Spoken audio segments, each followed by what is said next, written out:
तो hello students, मैं VK sir अपने यूट्यूब चैनल में आप लोग का स्वागत करता हूँ। तो जैसे कि हम लोग इसमें पढ़ रहे थे मैनेजमेंट अकाउंटिंग के विषय में कुछ क्वेश्चन की प्रैक्टिस सीरीज चल रही है।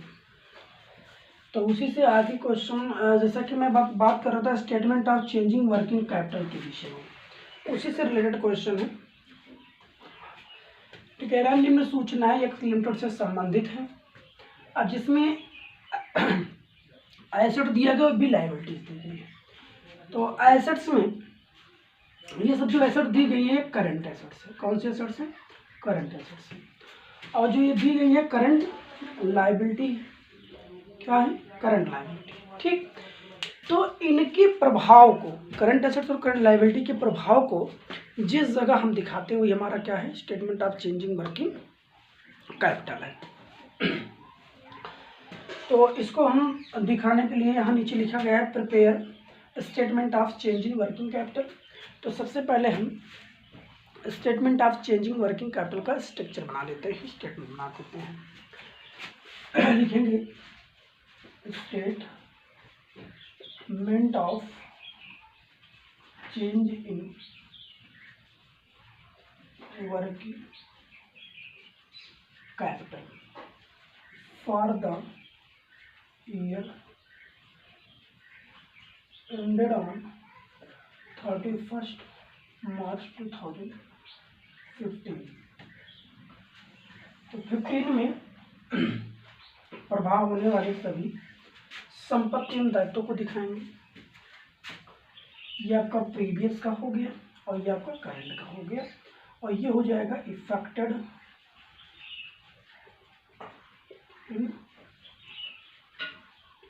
Working capital.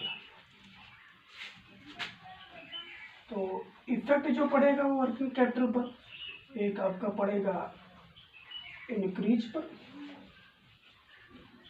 पड़ेगा डिक्रीज पर। ये हो जाएगा 2014, हो जाएगा 2015। ठीक, और ये आपका कॉलम क्या बन जाएगा? पार्टिकुलर। देखते हैं, यहाँ दिया गया एसेट्स और लायबिलिटीज दी गई है। 2015 का, 2014 का, 2015 का डिटेल दिया गया है। थोड़ा सा अलग कर देंगे, 2014 2015। ठीक, अब देखेंगे 2014 से 2015 में क्या इफेक्ट पड़ रहा है, वही इफेक्ट को आपको यहाँ दिखाना है। ठीक, तो सबसे पहले हम किसका इफेक्ट दिखाएंगे? ए पॉइंट लिख लीजिएगा, करंट एसेट्स। आप लोग पढ़ते रहिए, प्रैक्टिस करते रहिए। एक सवाल हम बताएं तो इससे रिलेटेड कम से कम 2 सवाल आप लगाया करिए घर पे। ठीक है, इतना तो आप करिए, इसमें वैसे भी ज़रूरत है प्रैक्टिस। ठीक, तो लिखेंगे सबसे पहला है कैश। कैश में क्या है? 3000 और 4000 कहेंगे, 3000 और 4000। कैश हमारे पास पहले कितनी थी? 3000 थी, अब कितनी होगी? 4000। तो कितना बढ़ेगी? 1000। डिक्रीज में टैक्स कर देंगे। ठीक, उसके बाद बी आर है। बी आर पहले था हमारे पास 6000, अब कितना हो गया? 8000। ये भी बड़ा है, 6000 था अब हो गया 8000।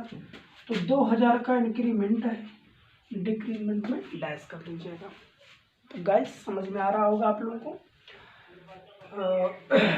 बुक डेट्स में 20000 और 25000। ठीक है, 20000 और 25000। तो पहले बुक डेट्स कितना था? पहले बुक डेट था 20000, अब कितना हो गया? 25000। तो कितना बढ़ा? 5000। कोई डिक्रीजमेंट नहीं हुआ, इंक्रीमेंट हो रहा है। उसके बाद देखेंगे लिखा है स्टॉक नहीं, इन्वेस्टमेंट है। इसके बाद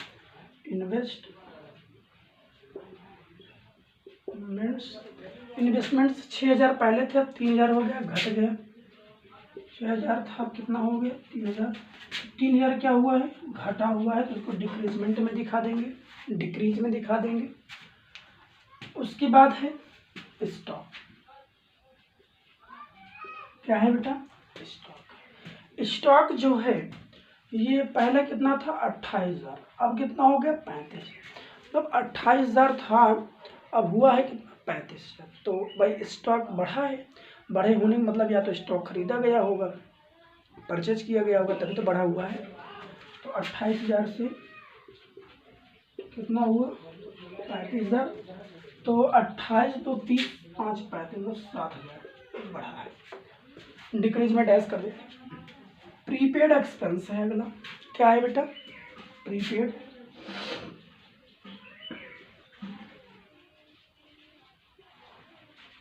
प्रीपेड एक्सपेंसेस है।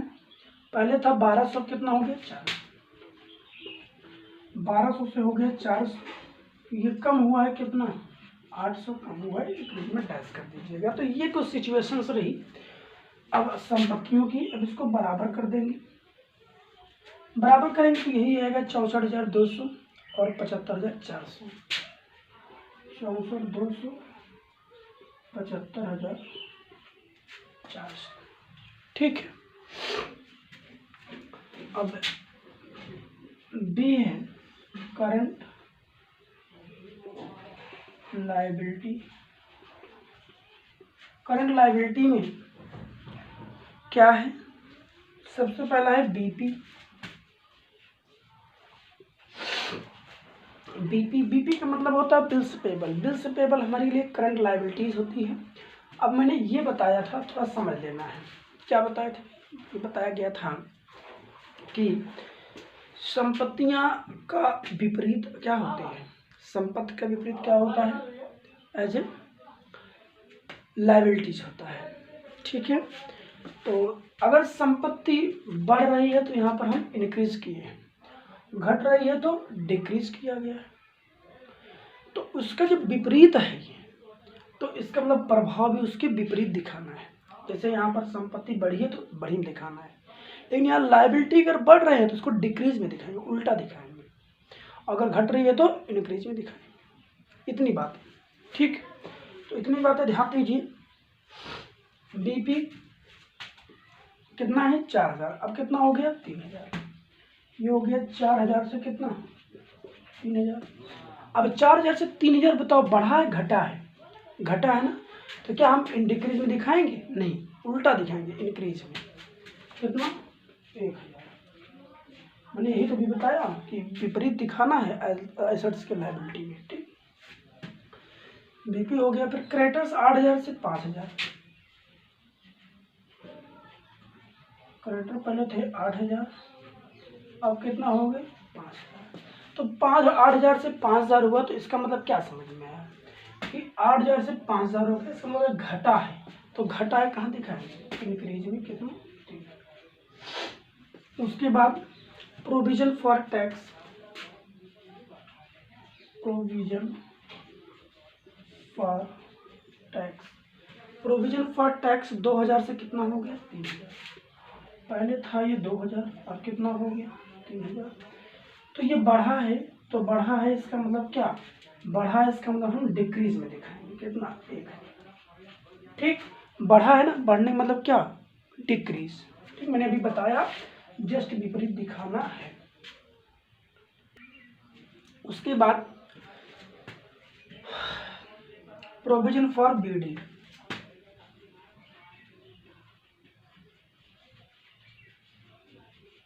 प्रोविजन फॉर बीडी पहले 1 था, 1,200 हो गया। पहले 1,000 था, अब 1,200 हो गया। ए भी पढ़ा है तो इसको भी डिक्रीज में दिखाएंगे, 200। उसके बाद आउटस्टैंडिंग एक्सपेंसेस। आउटस्टैंडिंग एक्सपेंसेस पहले 200 था, अब कितना हो गया? 400। 200 से 400। ए भी बढ़ा है तो ए भी कहाँ दिखाया जाएगा? 200 डिक्रीज में दिखाया जाएगा। अब समझ में आ गया होगा। ठीक। अब समझ में आ गया होगा कि एसेट्स का उल्टा लायबिलिटी में दिखाया गया है। ठीक। विपरीत दिखाया गया है और क्लियर भी हो गया होगा। अगर ये बढ़ रहा है तो डिक्रीज में, घट रहा है तो इंक्रीज में। ठीक। अब इसका बराबर कर लेंगे। ये बराबर यही आएगा 15,200, 12,600। एक मिनट रुक जाइए, गड़बड़ हो रहा है।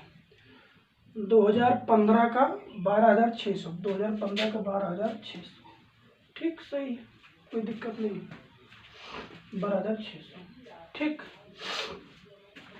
अब इसको बराबर करेंगे क्या, इफेक्ट को, इफेक्ट को देखा जाएगा है ना, टोटल करेंगे तो टोटल हमारा सबसे पहले दिख रहा है इंक्रीज ज़्यादा है, तो इंक्रीज का टोटल कर लेंगे। 5 2 7 5 3 8 7 15, 15 3 18 1 19,000 है ना भाई। 7 5 12 12 2 14, 14 1 15, 15 और 4 19,000, यहाँ लिख देंगे कितना 19,000। अब इधर कितना आ रहा, 3 1 4 4 मतलब 4 1 5,200, कितना आ रहा है 5,200। तो 19,000 ध्यान दीजिए क्या है, इंक्रीज है, और डिक्रीज कितना है, 3 1 4 1 5,200 है, 5,200। ये क्या है, डिक्रीज। तो ज़्यादा क्या है, इंक्रीज। तो इंक्रीज आंसर मिलेगा आपको net increase in working capital, ठीक। तो घटाएंगे 00 8 में से 5 गया 3 1 13,800। तो यहाँ तो डैश कर देंगे भाई, यहाँ दिखाएंगे 13,800, टोटल 19,000, ठीक है। क्योंकि नेट इंक्रीज आया है, तो इंक्रीज का हमेशा डिक्रीज में दिखाया जाता है, अगर डिक्रीज ज़्यादा होगा तो इंक्रीज में दिखाया जाता है, जिधर कम होगा उधर ही दिखाया जाता है, ठीक है। तो बेटा उम्मीद करते हैं कि ऐसे सवाल आपके 10 नंबर के एग्जाम में ज़रूर आए, और आएंगे और आते भी हैं। आप ऐसे क्वेश्चन का जरूर अटेंड करते रहें, लगाते रहें। कोई समस्या हो कमेंट में जरूर डालें, खूब प्रैक्टिस करते रहें। प्रयास हमारा है मार्च के अंतर्गत मतलब कवर कर दिया जाएगा, ठीक है। धन्यवाद।